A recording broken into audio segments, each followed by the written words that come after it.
Olá, estudante! Seja muito bem-vindo a mais um evento aqui no canal do YouTube do Que Concursos. Evento específico para você que estuda para a Caixa Econômica Federal. Já quero te falar que nós estamos nessa semana com vários eventos do Esquenta Caixa. Só eu tenho 3 eventos aqui com você, né? Então, muito legal. Eu continuo com dificuldade aqui de acessar o YouTube, portanto, ter o retorno de vocês.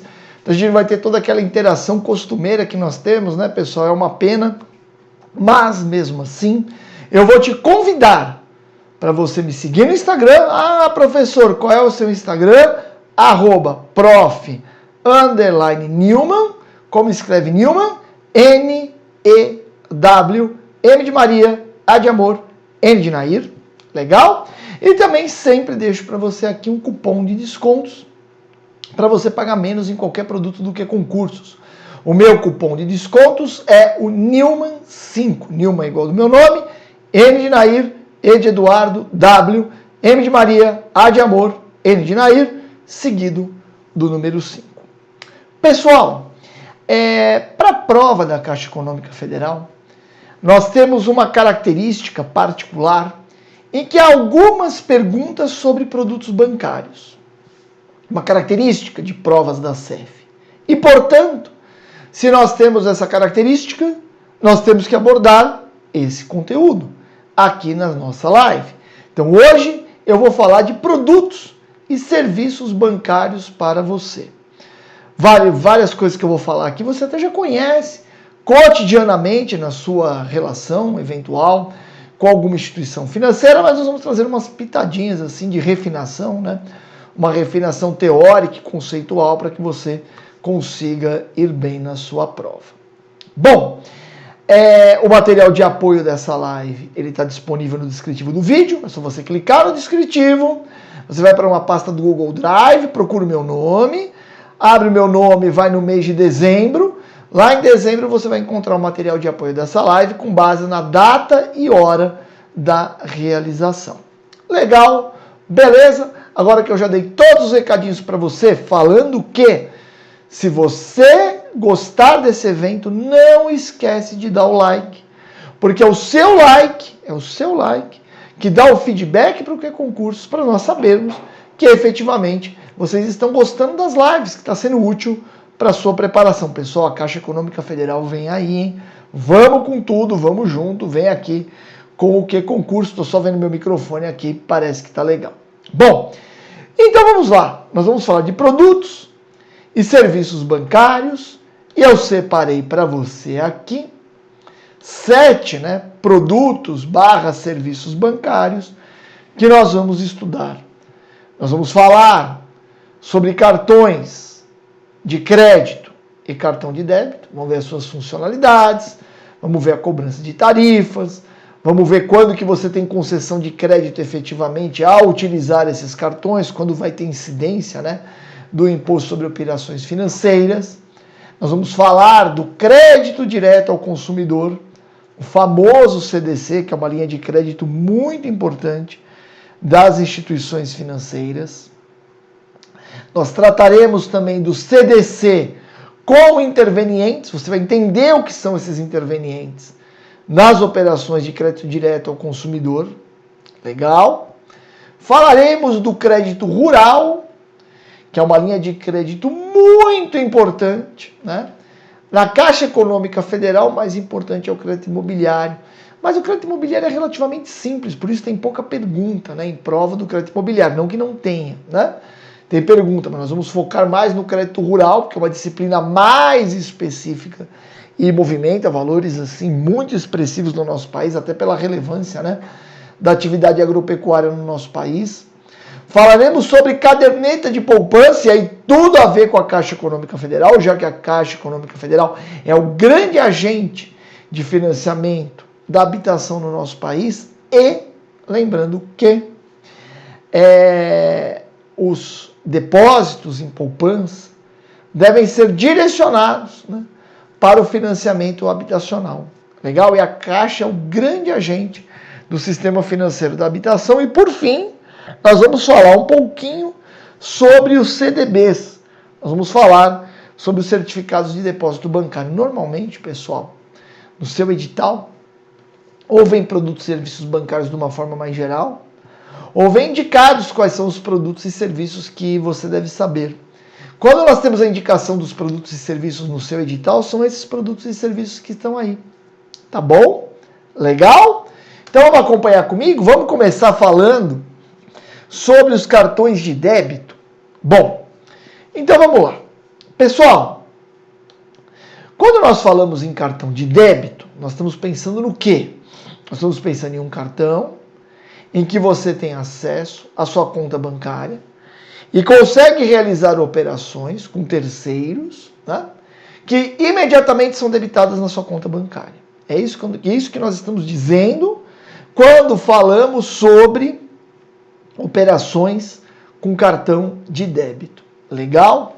Nós temos hoje cartões pré-pagos, por exemplo. É outra modalidade, tá bom? Não é disso que nós estamos falando aqui. Nós estamos falando sobre cartão de débito, né? O cartão de débito tem como finalidade você fazer saques. Você pode fazer saque com cartão de débito, você vai lá no caixa eletrônico e você tira recursos da sua conta corrente. Você pode fazer depósitos, por exemplo, no caixa eletrônico, utilizando, né, um cartão de débito.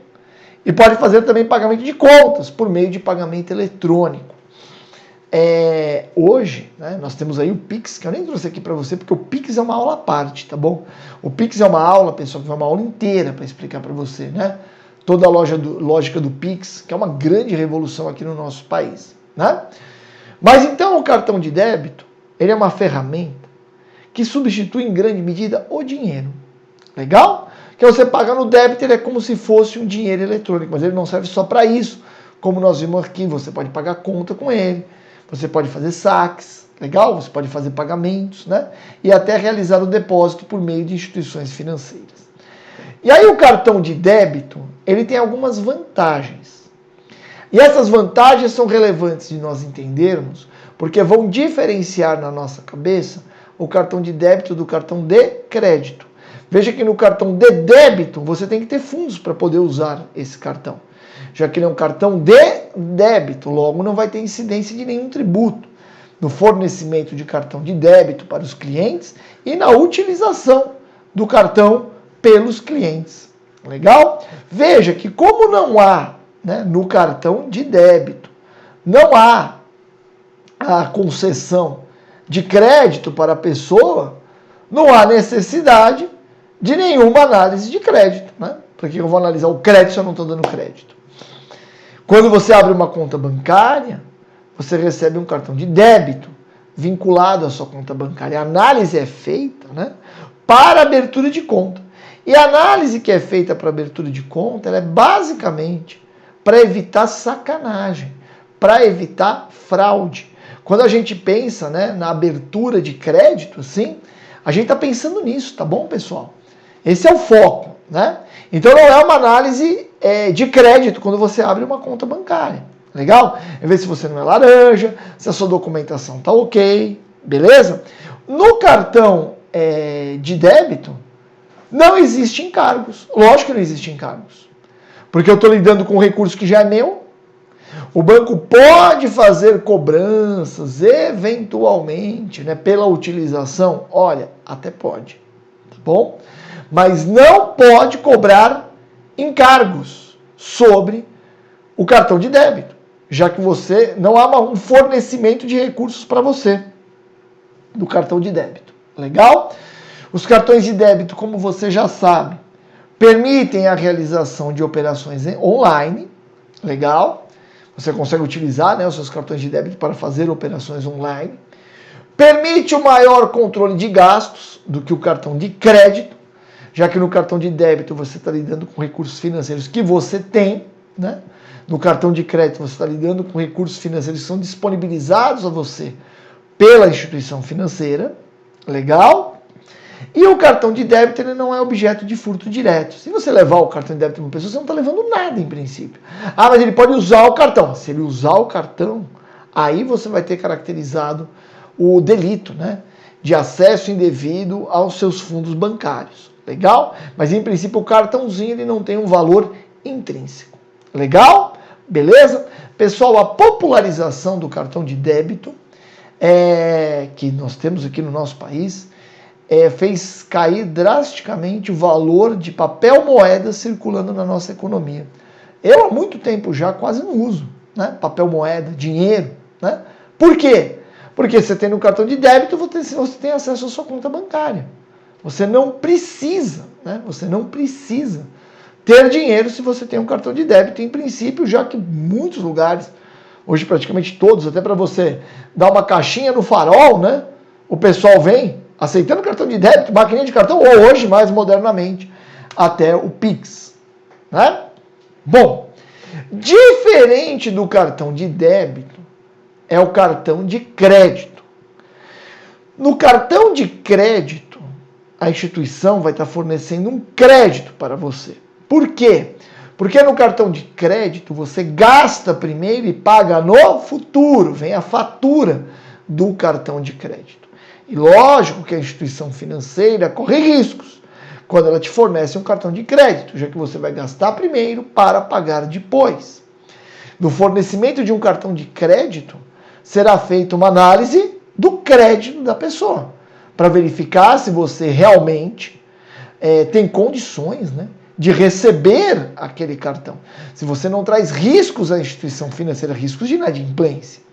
Lembrando que no cartão de crédito, existem os juros do cartão de crédito muito famosos, de certa forma até escorchantes, mas são juros padronizados. Quando você vai pegar um empréstimo numa instituição financeira, você vai ter uma taxa de juros para você, para suas características. Vai olhar o seu SPC, Serasa, ou cadastro positivo, né? Então é feita toda uma análise. No cartão de crédito não. É uma taxa de juros padrão da instituição financeira. Legal? Então o cartão de crédito pode caracterizar uma operação de crédito propriamente dita. Veja, no cartão de crédito, a instituição financeira, ela permite que você compre ou tome serviços de algumas pessoas para pagar no futuro. E ela vai pagar essas pessoas que você comprou bens ou que você tomou os serviços depois de você pagar a fatura normalmente. O prazo de pagamento é um prazo longo, beleza? Esse fato, né, de você gastar no cartão de crédito e pagar a fatura em dia, não caracteriza operação de crédito. Porque o que o banco te deu foi apenas uma facilidade. Mas na hora do pagamento você foi lá e honrou. Agora, se você não pagar a fatura no vencimento, aí sim vai ficar caracterizado que o banco te forneceu um crédito. Já que no momento do pagamento você não pagou tudo. E aí, se você já atrasou a fatura do seu cartão de crédito, você viu que no mês seguinte veio a cobrança de juros, obviamente, e do IOF, o Imposto sobre Operações Financeiras, que incide, inclusive, sobre as operações de crédito. Beleza? O cartão de crédito, pessoal, ele dinamiza a economia. Ainda aqui no Brasil nós temos o parcelado no cartão, né? Que é algo que deu bastante polêmica, né? Dizendo às instituições financeiras que o valor dos juros é tão alto no Brasil por conta do parcelado no cartão e tudo mais, né? Mas vejam que esse cartão de crédito é criado para estimular a aquisição de bens e serviços, porque ele acaba dando um prazo para você pagar, né? Que você vai pagar no momento da fatura, e o lojista, né, ou o prestador de serviço, aceita receber depois para fazer um negócio, mas quem faz esse meio de campo é a administradora do cartão de crédito, beleza? Isso realmente, pessoal, acaba dinamizando, né, a nossa economia. Legal? Então, ela é criada para estimular a aquisição de bens e serviços, sendo amplamente utilizado por estabelecimentos comerciais, que devem ser filiados à bandeira do cartão, né? Você precisa estar filiado à bandeira do cartão, você é um estabelecimento comercial, para receber por este meio. Por que é necessária essa filiação? Porque o cartão cobra uma taxa. A empresa do cartão de crédito cobra uma taxa do lojista, que faz a operação por meio de cartão de crédito. Então veja, como ganham dinheiro as empresas que são administradoras de cartão de crédito? Elas ganham dinheiro cobrando anuidade de nós, pelo uso do cartão. Mas muitas hoje nem cobram anuidade.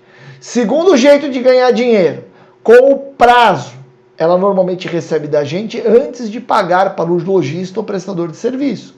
Então ela tem um tempo para aplicar o recurso. Terceira forma de ganhar dinheiro, a empresa de cartão de crédito, ela cobra um percentual do valor a ser pago ao lojista ou prestador de serviço como remuneração pelos seus serviços. Legal? Tem essas 3 formas da empresa faturar. Legal? Então precisa ter essa filiação. Legal? Veja que quando você faz uma operação com cartão de crédito, se você é um lojista, um comerciante ou um prestador de serviço e recebeu no cartão, o seu risco de crédito agora é com a empresa do cartão, não é com o cliente. Beleza? Então veja que você reduz o risco de crédito absurdamente quando você faz uma operação aceitando um cartão de crédito. Se você faz uma operação com alguém, põe lá no fiado, aquele livrinho do fiado, você está no risco do crédito daquela pessoa. Se você vende no cartão de crédito, o risco de crédito que você tem é da administradora do cartão de crédito, que é uma empresa de um tremendo porte, o risco de crédito acaba sendo muito pequeno. Por isso que, essas operações com cartão de crédito, elas dinamizam a economia. Porque essas operações que antes estavam lá naquele livrinho, de fiado, lá daquela vendinha do bairro, agora estão nessa relação dentro do sistema financeiro nacional. Bom, no caso de cartão de crédito, é permitida a cobrança de tarifas bancárias em várias vertentes. Primeiro, a anuidade. A anuidade é possível cobrar, sem dúvida. E normalmente as administradoras de cartão de crédito cobram anuidade, sim. Legal? Ah, mas se eu movimento grandes valores e tudo mais, aí você tem as isenções de anuidade, Pode ser cobrado tarifa pela emissão da segunda via do cartão. Pode ser cobrado tarifa por conta do uso no saque em espécie. Quando você saca dinheiro no cartão de crédito, aí é diferente.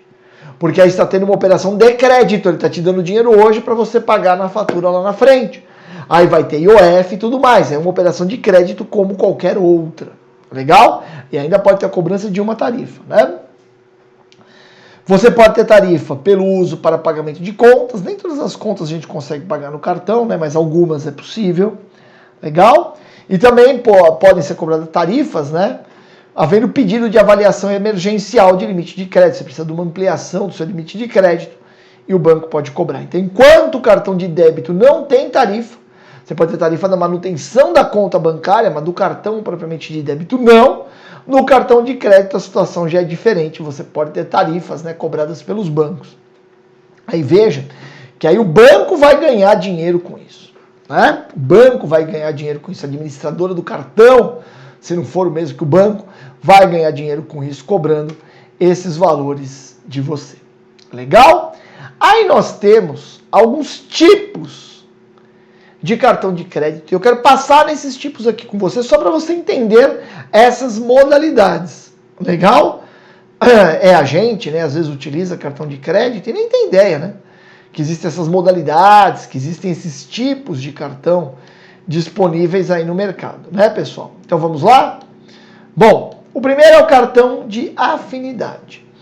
E aqui não é um rol exaustivo, tá, pessoal? Aqui são as principais modalidades que nós temos, tipos de cartão de crédito, Mas há uma liberdade assim no mercado para você criar cartões com outras características, lembrando que o Banco Central supervisiona o mercado de cartões de crédito, Então você tem o cartão de afinidade, olha lá, um cartão de crédito em que grupos, associações ou empresas exibem a sua marca ou logotipo, Então você tem assim, por exemplo, cartão de crédito da Latam. Aí você tem desconto em passagem, por exemplo. Tinha cartão de crédito da Saraiva, você comprava livro com desconto ou com maior prazo de pagamento. Tem os cartões co-branded, que são aqueles cartões ligados a empresas de renome, na rede varejista, companhias aéreas, entre outros que oferecem bônus, descontos ou milhas.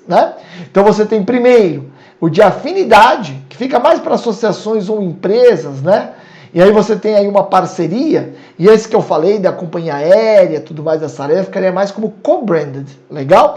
Que você vai ter a administradora do cartão do mesmo jeito e uma outra empresa de renome associada, e essa empresa, ela não pode ser administradora do cartão, legal? Porque não tem autorização para isso, mas ela vai dar vantagens aos seus clientes, legal? Esse é o co-branded, que tem duas marcas, Então ele é Mastercard, Marisa, por exemplo. Ele é Visa Latam, por isso chama co-branded, com duas marcas, Você tem os cartões private label, São cartões de loja, só são aceitos nos estabelecimentos da rede varejista como história do cartão. Eu cheguei a ter um, por exemplo, da Riachuelo, né? Tendo um cartão que eu só podia usar na Riachuelo. Legal? E tinha vantagens, né? Por ter esse cartão. E a terceira modalidade, lembrando que aqui não é um rol exaustivo, até porque nós temos o cartão de crédito padrão, né? Você vai no banco e pega, né? É o Smart Card, são os Smart Cards, que inclusive podem estar associados com as demais modalidades de cartão aqui. O que são os Smart Cards? São aqueles dotados de chip, né? Olha lá, sendo praticamente isentos de falsificação e possuindo uma ampla armazenagem de informações. Lógico que você usa um cartão com chip, mas aí você coloca o número dele na internet, você pode ter compra na internet sem toda a segurança, porque não vai o chip na internet. Legal? Mas na maquininha, se você tem um cartão com chip, pessoal, você tem uma segurança bem grande. Legal? Vamos falar agora do terceiro produto bancário que eu separei para você, que é o CDC. É o crédito direto ao consumidor. Esse crédito ele é importantíssimo, porque esse crédito é que viabiliza você adquirir bens e serviços a prazo. Quando você vai comprar numa loja, por exemplo, você compra por meio do CDC. Você pode até comprar veículo por meio do CDC. Legal? Veja que o CDC ele é um financiamento, então está atrelado, né, à compra, né, de um determinado bem. E não é um bem qualquer, é a compra de um bem durável. Legal? Olha, é um financiamento direcionado à aquisição de bens de consumo duráveis, que possam ser alienados fiduciariamente. Então, normalmente, as operações de CDC têm a garantia da alienação fiduciária. Beleza? O CDC, normalmente, tem a garantia da alienação fiduciária.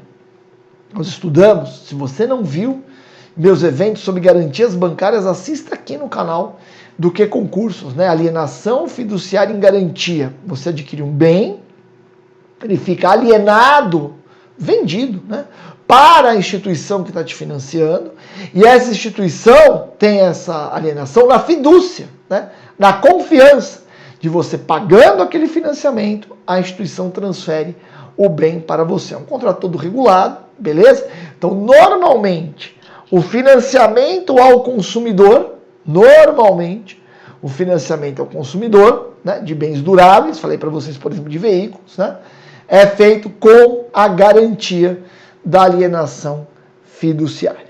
Legal? E isso traz, né, alienação fiduciária em garantia é uma grande garantia para a instituição financeira, já que para ela executá-la não precisa de decisão judicial. Então hoje, pessoal, de fato, mas aí já não é CDC, tá?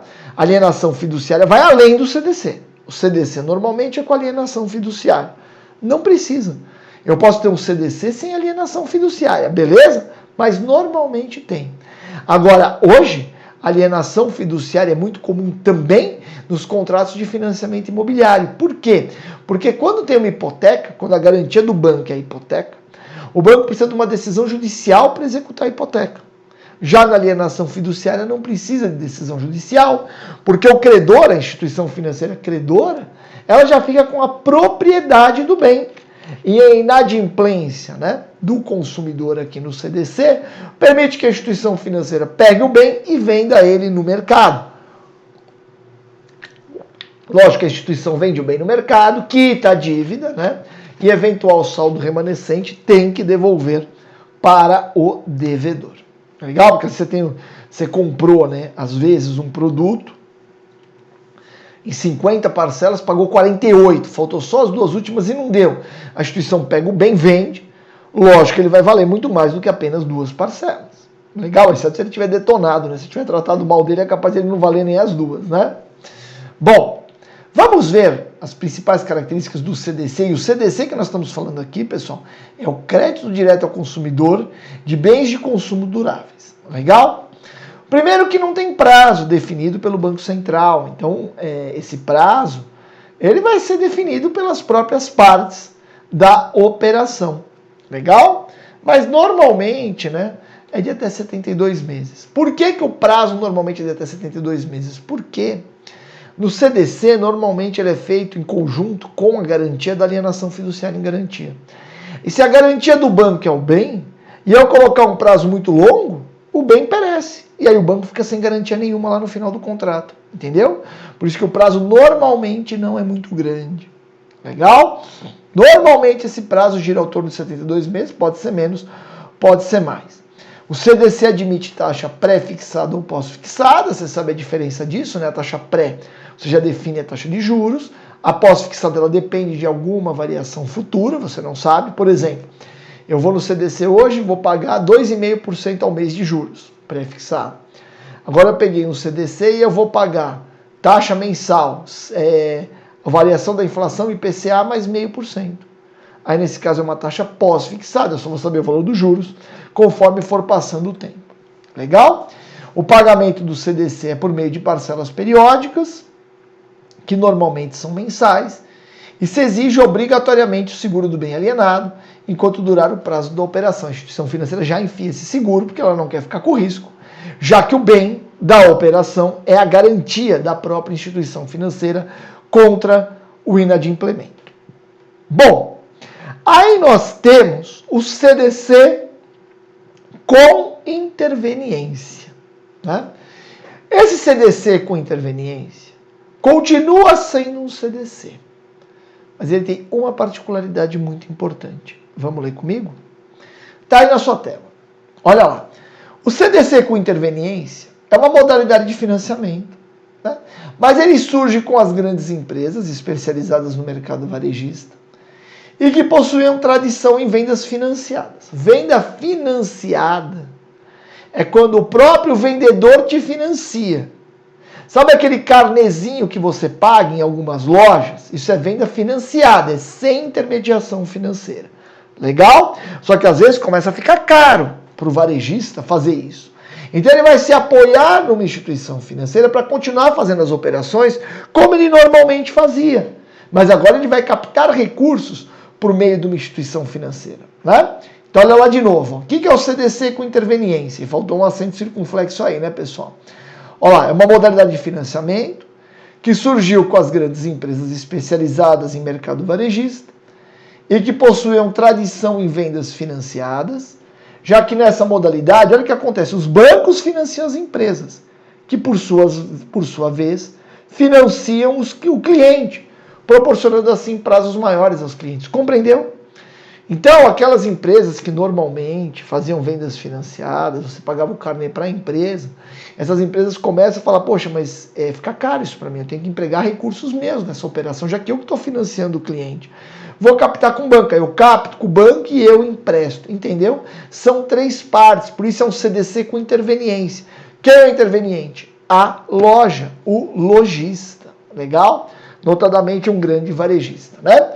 Aí como que fica? O lojista financia o cliente e o banco financia o lojista. Então, em última instância, o banco está financiando o cliente, né, do lojista. Mas, para você que está comprando, você tem uma relação com a loja. Beleza? É assim que fica um CDC com interveniência. Bom, agora vamos falar um pouquinho devagar, porque é uma linha muito importante. Vamos falar do crédito rural.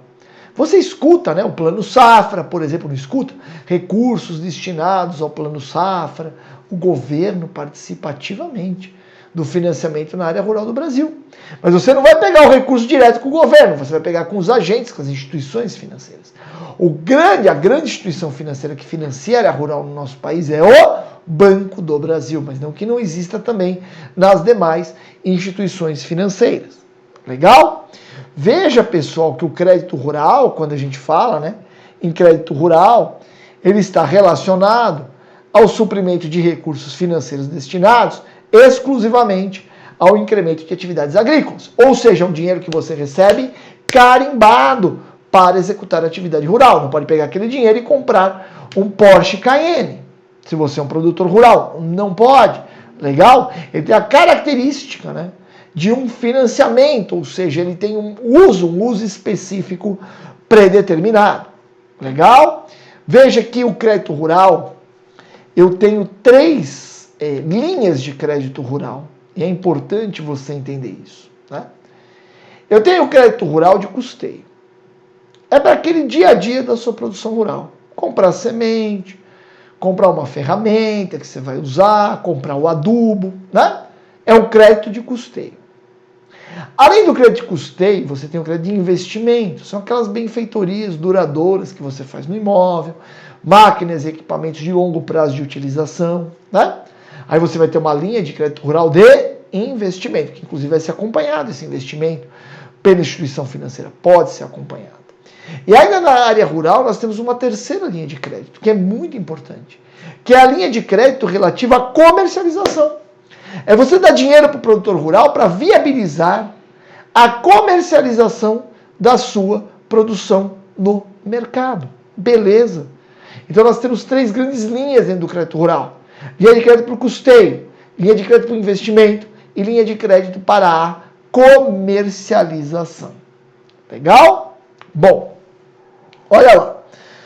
Se o crédito for de custeio, né, então se eu tiver um crédito rural, que o seu foco é ser um crédito de custeio, olha a característica. O dinheiro fica disponível quando os recursos se destinam a cobrir despesas habituais dos ciclos produtivos, a compra de insumos até a fase da colheita. Legal?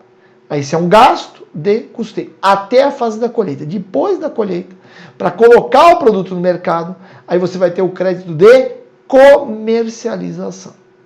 Legal? Beleza. Esse é o de custeio. Aí eu tenho o de investimento. Investimentos são aqueles gastos que você tem que vão te produzir benefícios duradouros. Você pega a semente e planta e você tem um pé de cana, por exemplo, né? Cortou, já era, custeio. Aí você comprou um trator, olha lá, crédito de investimento aplicados em bens ou serviços duráveis, cujos benefícios repercutem durante muitos anos. Fazendo um paralelo, né, com a contabilidade, o seu crédito, quando você pega um crédito rural de investimento, é para algo que você adquire, se você fosse uma empresa, e pode ser até uma empresa aqui da área rural, né? Você vai registrar no seu ativo imobilizado, são aqueles bens duráveis que você vai utilizar em vários ciclos produtivos. Legal? Esse é o de investimento, mas nós temos ainda a terceira linha. Nós temos a linha de crédito rural para comercialização. Legal? E qual é o foco dessa linha para comercialização? Ela assegurar ao produtor rural e às suas cooperativas os recursos necessários à adoção de mecanismos que garantam o abastecimento e levem o armazenamento da colheita nos períodos de queda de preços. Quando falamos do crédito de comercialização, é aquele crédito rural que permite ao produtor rural levar o produto para os seus clientes, inclusive financiando, né, os seus clientes. O crédito de comercialização pode terminar no bolso do cliente do produtor rural, sem nenhum problema. Continua sendo um crédito rural de comercialização. Por que é importante qualificar esse crédito rural de comercialização como um crédito rural? Porque o crédito rural ele tem algumas características beneficiadas na nossa legislação. Legal? Por exemplo, a taxa de juros subsidiada, né? E isso ajuda muito. Legal? Bom, aí vamos lá, pessoal. O crédito rural, né? Ele está relacionado, quando a gente vê ele dentro do sistema financeiro, ao suprimento de recursos destinados exclusivamente ao incremento das atividades agrícolas. Então veja que o crédito rural, ele não é o crédito do produtor rural, para ele gastar onde ele quer. Não, ele é um crédito para o exercício de atividade rural. Legal? Como ele é um crédito beneficiado, com taxas de juros muito menores, com subsídios governamentais, há todo um controle sobre o crédito rural. Beleza? Inclusive a instituição financeira acompanhando, pelo menos em princípio, a sua efetiva utilização. Legal? E veja, como o foco é fomentar a atividade rural, ele não é um crédito do produtor rural, e sim da atividade rural, atividade agrícola, né? Veja que o benefício pode não ser apenas de produtor rural. O crédito não precisa ser dado apenas a produtor rural, né? Olha lá, podem ser beneficiários do crédito rural, além dos produtores rurais e suas cooperativas, as PJs ou pessoas físicas, que mesmo não se enquadrando como produtor rural, dediquem-se às seguintes atividades vinculadas, olha lá, pesquisa ou produção de mudas ou de sêmen, prestação de serviços de inseminação artificial, serviços mecanizados rurais, medição de lavoura, atividades florestais e assim por diante.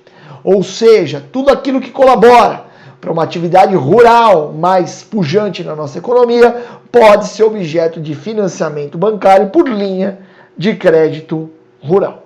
Legal? E aí eu vou trazer para você aqui as principais exigências que são colocadas pelas instituições financeiras para os tomadores de crédito rural. Beleza? Vamos lá? Olha lá. Principais exigências. Primeiro é a idoneidade do tomador, né? Há uma tremenda preocupação com quem está pegando o recurso, já que o crédito rural, em regra, é um crédito que não se exige garantia. Diferente do CDC, que nós temos normalmente alienação fiduciária, no crédito rural nós não temos, legal? E aí ganha muito, né, em importância a idoneidade do tomador do recurso. Você vai se preocupar se o empréstimo vai ser pago ou não, legal? A segunda exigência, pessoal, é a apresentação de orçamento, plano ou projeto, salvo em operações de desconto, né, desconto de recebíveis, que aí entram como uma linha de crédito rural, mas é uma linha de crédito de desconto de recebíveis que se assemelha aos descontos de recebíveis gerais que nós temos no mercado bancário. Legal? Por que se exige esse plano, esse projeto, pessoal? Porque esse dinheiro é um dinheiro carimbado. Você não está dando dinheiro para uma pessoa, você está dando dinheiro para o exercício de uma atividade econômica. Legal? A outra exigência, não falei que é o acompanhamento, que a instituição financeira acompanha, né, a realização daquela atividade rural que está vinculada ao empréstimo que foi concedido. Olha lá, a observância do cronograma de utilização e de reembolso, se verifica a oportunidade, suficiência e adequação dos recursos, ou seja, se verifica se há disponibilidade de recursos suficientes para que aquela atividade rural planejada ela seja colocada em prática, caso o financiamento seja dado. Né? Há a fiscalização pelo financiador, o financiador tem essa atribuição, né, de realizar a fiscalização de quem está tomando os recursos. A liberação do crédito é diretamente aos agricultores ou por intermédio de suas associações formais ou informais, organizações cooperativas e, por fim, a observância das recomendações e restrições do zoneamento agroecológico e do zoneamento ecológico econômico. Legal? Essas principais exigências são importantes e são características do crédito rural no nosso país. De novo, dizendo que o crédito rural conta com vários benefícios aqui no nosso país e por contar com esses benefícios é um dinheiro carimbado e, portanto, um dinheiro muito controlado. Legal? Bom, terminamos o crédito rural. Veja que não é uma aula sobre crédito rural. Nós estamos falando dos principais produtos bancários. Nós vamos passar a caderneta de poupança, né? E quando a gente vai estudar para a Caixa Econômica Federal, que é o nosso foco aqui, eu não posso deixar de falar para você, já até disse, que a Caixa Econômica Federal é o principal banco que financia a habitação no nosso país. Legal? E a principal fonte de financiamento habitacional é a caderneta de poupança. Legal? Há muitas polêmicas sobre a caderneta de poupança, até em relação à sua remuneração e também ao benefício fiscal de quem investe em caderneta de poupança. Nós já vamos ver tudo isso logo na sequência. Bom, a caderneta de poupança, pessoal, na nossa economia, né, é o tipo de investimento de mais baixo risco, é a aplicação mais conservadora do mercado, é uma máxima no sistema financeiro que a gente não escapa, né? A máxima do sistema financeiro é assim, pessoal. Quanto mais segurança, menos rentabilidade. Quanto mais segurança, menos rentabilidade. Legal? Então a caderneta de poupança paga muito pouco. Diria para você que hoje em dia, com o Fundo Garantidor de Créditos, né, que garante R$250 mil de aplicação para cada CPF em cada instituição financeira, muitas vezes você não precisa ficar na caderneta de poupança se você quer segurança. Mas enfim, a caderneta de poupança é um investimento muito tradicional no nosso país e que tem muitos recursos, né, empregados, e recursos esses que são direcionados ao financiamento habitacional. E aí houve uma questão, pessoal, com a queda da taxa Selic, né, lá no primeiro governo, né, da presidente Dilma Rousseff, houve uma mudança na remuneração da caderneta de poupança. A caderneta de poupança, tradicionalmente, pagava, né, inflação mais 0,5% ao mês. Né? Aliás, pagava TR mais 0,5% ao mês. Legal? E sem imposto de renda, né? Tem uma vantagem fiscal, já falei, hein? Tem uma vantagem fiscal. Hoje nós temos na legislação do imposto de renda uma isenção para os rendimentos que você ofere em caderneta de poupança. Há muita discussão sobre isso hoje, falando, é um benefício fiscal, vamos revogar esse benefício da isenção dos rendimentos oferidos em caderneta de poupança. Sabe o que vai acontecer? Se você começar a tributar a caderneta de poupança, de duas uma, ou a pessoa tira o dinheiro da caderneta de poupança e vai investir em outra coisa, ou a pessoa vai querer uma taxa maior de remuneração. Os bancos vão ter que subir a remuneração da caderneta de poupança. E ao subir a remuneração da caderneta de poupança, o que vai acontecer? Vai encarecer o financiamento imobiliário. Porque a caderneta de poupança, os recursos da caderneta de poupança, são os principais financiadores do financiamento imobiliário em nosso país. Então esse benefício fiscal do imposto de renda tem que olhar ele com muito cuidado. Porque ele parece um benefício para o investidor, mas de fato ele acaba beneficiando o próprio setor da construção civil do nosso país, porque permite uma concessão de crédito imobiliário mais barato, muito mais acessível. Legal? Bom, tradicionalmente, né, a caderneta de poupança tem uma rentabilidade TR mais 0,5% ao mês. Né? A TR é praticamente zero, pessoal, né? Então, TR mais 0,5% ao mês. Agora, se você fizer as continhas nos investimentos, tendo que pagar imposto de renda e na caderneta de poupança não pagando, né? Se a Selic ficar abaixo de 8,5%, seria mais negócio aplicar na poupança do que em qualquer título do governo. E aí o governo ia ficar sem financiamento no mercado, ia correr todo mundo para a poupança, até as grandes, né, instituições, com as suas nuances, né? Legal? Então aí mudou a remuneração da caderneta de poupança. É 0,5% ao mês se a Selic for superior a 8,5%, e hoje é, né? Agora, se a Selic cair abaixo de 8,5%, a remuneração da caderneta de poupança será 70% da Selic, mensalizada, vigente na data de início do período do rendimento, enquanto a meta da Selic, lembrando que a meta da Selic é definida pelo Copom, o Comitê de Política Monetária do Banco Central, a taxa Selic efetiva ela é apurada no sistema Selic, onde são registradas as operações compromissadas às instituições financeiras, né? São operações compromissadas, venda com compromisso de recompra, né? Ou todas realizadas de títulos públicos, todas realizadas e controladas no sistema Selic, legal? Mas a remuneração da caderneta de poupança aqui não varia em função da Selic real, da Selic efetiva. Ela varia em função da Selic meta, beleza? Que é a taxa Selic definida pelo Comitê de Política Monetária. Veja que a isenção de imposto de renda ela é apenas para a pessoa física, beleza? Pessoa jurídica, se quiser gozar dos benefícios de isenção do imposto de renda, não pode. Tem que distribuir os lucros para os sócios e aí sim os sócios aplicarem caderneta de poupança PJ. Não tem benefício fiscal e a remuneração da caderneta de poupança é muito pequena. Pagando imposto de renda você vai perder da inflação, então nenhuma empresa, né, efetivamente acaba aplicando em caderneta de poupança no nosso país. Legal?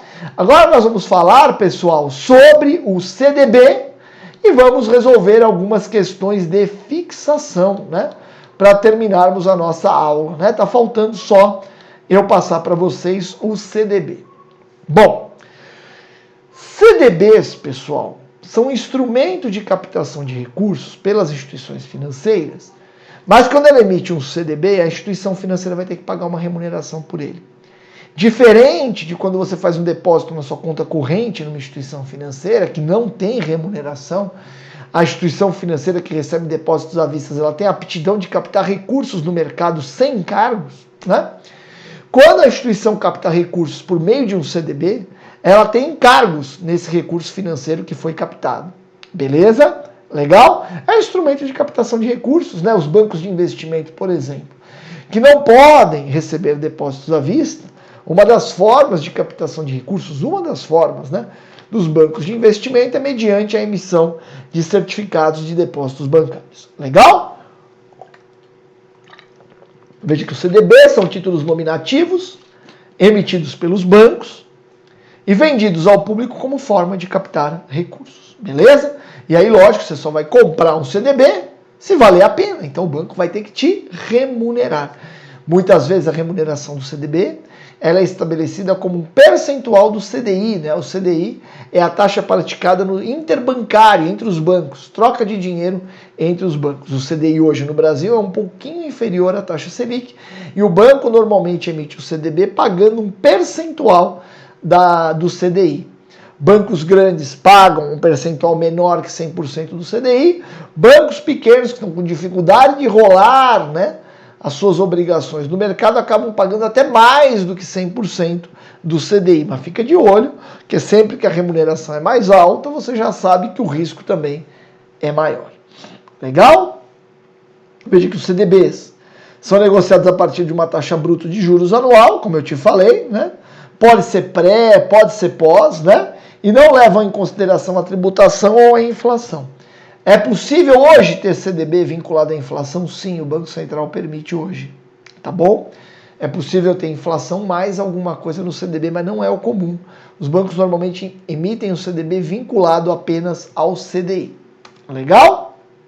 Bom, ó, podem os CDBs, né, ser negociados a qualquer momento dentro do prazo contratado, ou seja, quando você compra um CDB, você tem liquidez. Existe um mercado secundário para CDBs, lógico que se você tem um título, um CDB para daqui a 5 anos, você resolve vender hoje, vai ser cobrado de você um prêmio da liquidez. Não vão te pagar exatamente o que vale, beleza? Mas há liquidez, né? Existe um mercado secundário, legal? Então lá podem os CDBs ser negociados, podem ser negociados a qualquer momento, dentro do prazo contratado, mas quando negociados a um prazo menor do que aquele mínimo previsto, 30, 60, 90 dias, para títulos pré-fixados e posso ter até prazos maiores. Eu já comprei CDB de banco com um prazo de 5 anos. Legal?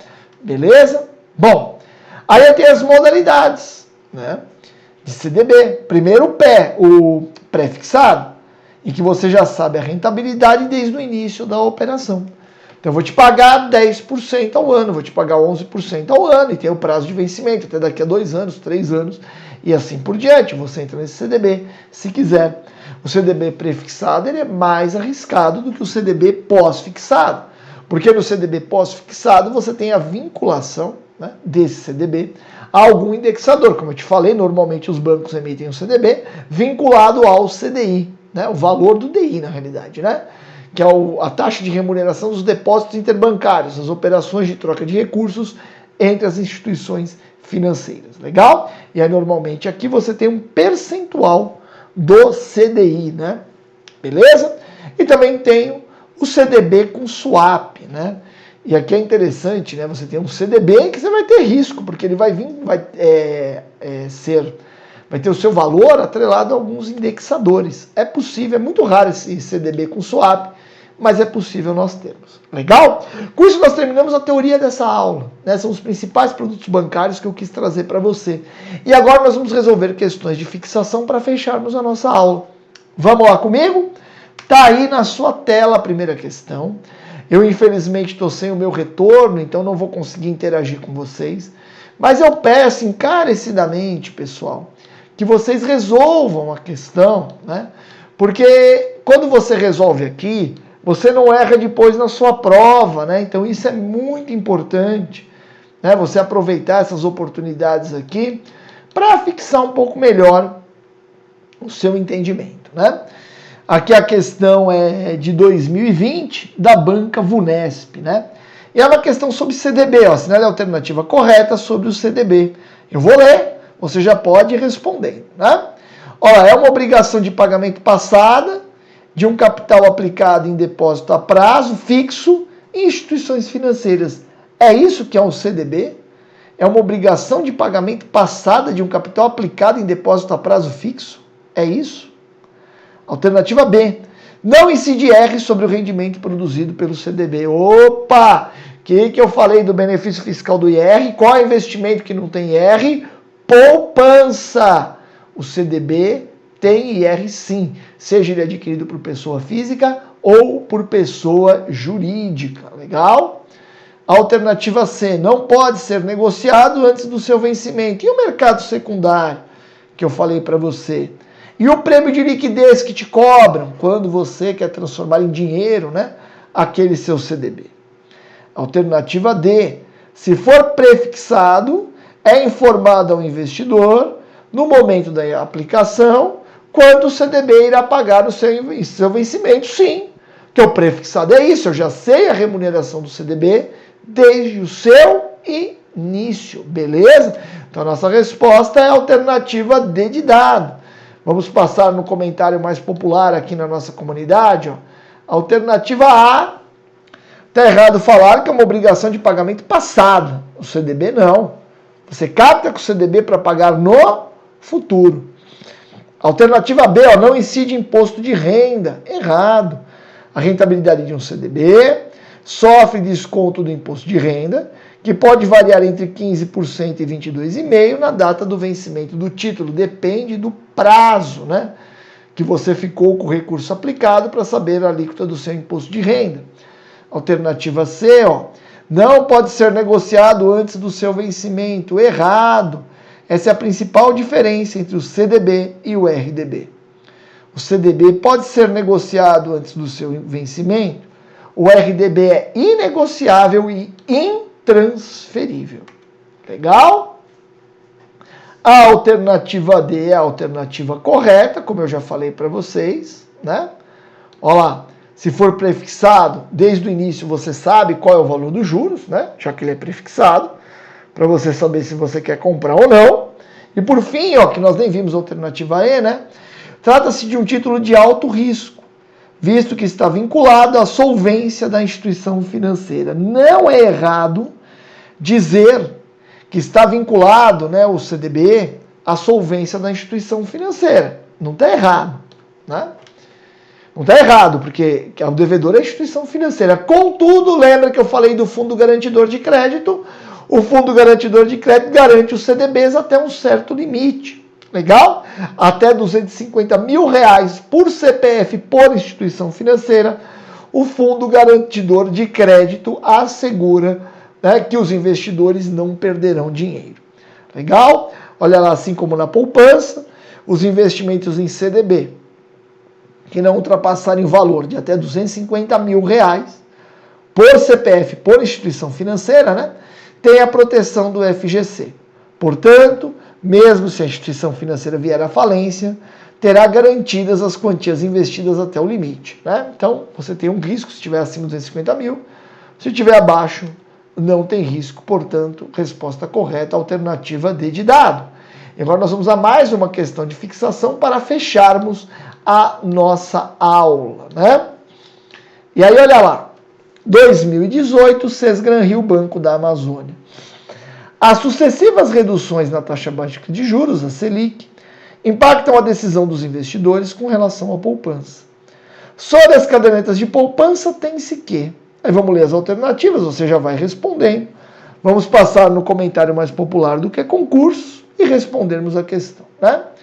Sobre as cadernetas de poupança, tem-se que ter a remuneração composta pela taxa referencial, TR, e por uma remuneração adicional de 0,5% ao mês, se a Selic for maior que 8,5%, isso.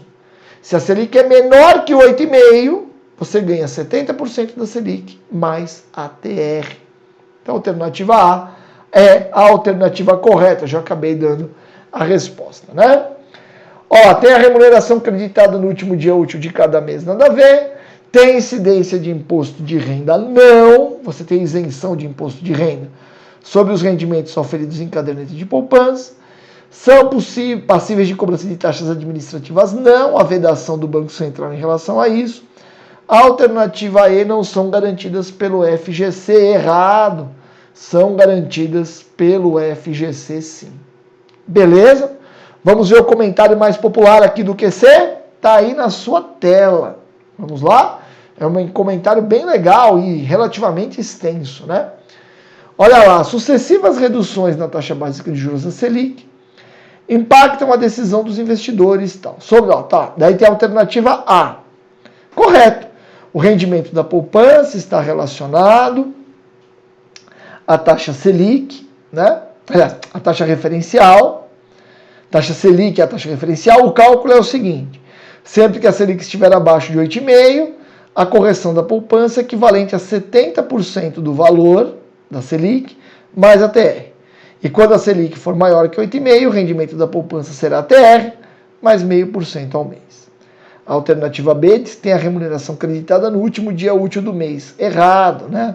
Olha lá, o prazo do rendimento é o mês corrido após o depósito. Olha lá. De forma sucinta, o período de rendimento é o mês corrido a partir da data de aniversário da conta de depósito. Sendo assim, o período de rendimento equivale a um mês para a pessoa física e o trimestre corrido para os demais depósitos. Lembrando que pessoa jurídica pode investir em poupança, ainda que não faça sentido. Legal? A alternativa C de casa, ela tem incidência de R errado. A poupança é um dos ativos que fazem parte do seleto grupo de investimentos isentos do IR. Logo, pelo lado dos rendimentos, não existe nenhuma tributação da poupança, ou seja, os rendimentos gerados a partir da poupança não estão sujeitos ao IR. A alternativa D são passíveis de cobrança de taxas administrativas. Então, passível, né, se refere a alguma coisa ou alguém que está sujeito a sensações, alegrias, tristezas, tal. Tem taxa na poupança? Essa é a pergunta, né? Não. Os bancos são proibidos de cobrar qualquer taxa ou tarifa dos clientes que possuem apenas a conta poupança. Você tem até essa conta específica, né? Para ter a sua poupança. Legal? E por fim, a alternativa E não são garantidos pelo FGC, o Fundo Garantidor de Créditos. Olha lá, o valor total coberto pelo FGC é limitado ao teto de 250 mil por CPF CNPJ em cada conglomerado financeiro, com o limite de 1 milhão, renovado a cada 4 anos. Esse limite é o limite global de todas as instituições, né? O que é garantido pelo FGC? Poupança, CDB, letra de câmbio, RDB, LCI, LCA e letra hipotecária. Legal? Portanto, a nossa resposta é a alternativa A. Pessoal, com isso nós terminamos a nossa aula aqui sobre produtos e serviços bancários. Um tema que cai com frequência nas provas da Caixa Econômica Federal. Se você gostou dessa live, gostou desse evento, não deixe de dar um like para nós termos um feedback positivo e sabermos que você está gostando e continuar fazendo os eventos aqui para você. Legal, pessoal? Um forte abraço a todos e até o nosso próximo encontro.